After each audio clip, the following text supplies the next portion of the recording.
कसे असतात लाडू? चला तर मग या महाराष्ट्रातील पारंपरिक रेसिपीला सुरुवात करूया।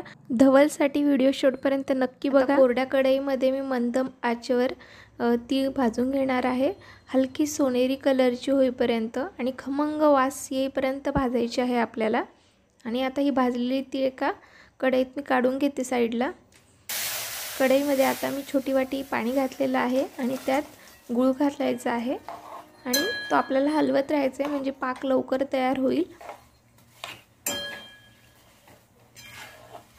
आता मस्त आपला पाक आता तयार होतो आहे।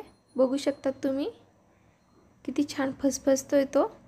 हा पाक आपल्याला जर चेक करायचा असेल तर डिशमध्ये थोडंसं पाणी घ्यायचं आणि पाक हा जर पटकन गुळी झाली तर समजायचं की पाक हा आता आपला पक्का झालाय आणि आपण याचे लाडू बांधू शकतो।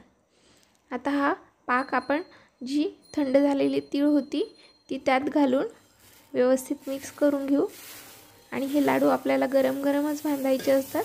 त्याच्यामुळे मिश्रण हे पटकन व्यवस्थित मिक्स करून घेऊ सर्व, म्हणजे लाडू आपल्याला पटकन बांधता येईल। कारण थंड झाल्यानंतर त्याचे लाडू हे वळत नाही। आता हे व्यवस्थित मिक्स झालेल्या मिश्रणाचे आपण लाडू बांधून घेऊया। त्याच्यासाठी मी दुसऱ्या प्लेटमध्ये हे मिश्रण काढून घेते। आता आपण याचे लाडू बांधून घेऊया।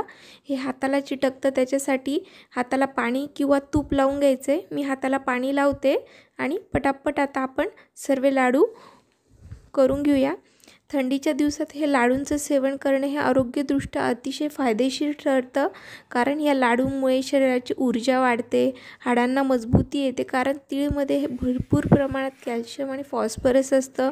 पचनशक्ती सुधारते, शिवाय पचनशक्ती देखील सुधारते। गुळामुळे रक्त शुद्ध होतं आणि रक्तदाब देखील कमी होण्यास मदत होते याला।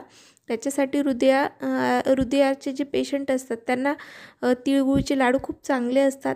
शिवाय या लाडूंना खनिजाचा उत्तम स्रोत म्हणून ओळखलं जातं। तर या लाडूंमध्ये लोह, जस्त आणि मॅग्नेशियम हे भरपूर प्रमाणामध्ये मिळतं आपल्या शरीराला। त्याच्यामुळे हे लाडू थंडीत खाल्ले पाहिजे सर्वांनी। आता सर्व लाडू माझे वळून झालेले आहेत। तर आता आपण हे लाडू मस्त गोल करूया।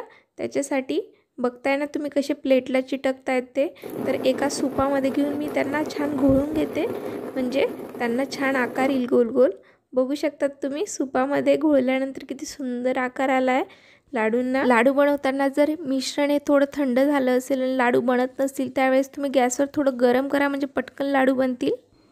माझ्या यूट्यूब फॅमिलीला माझ्याकडनं मकर संक्रांतीच्या हार्दिक शुभेच्छा। मस्त तिळगुळचे लाडू खा आणि गोड गोड कमेंट पण करा। हां, हेल्प केली तू? कसे बनलेत तुझे लाडू? खा।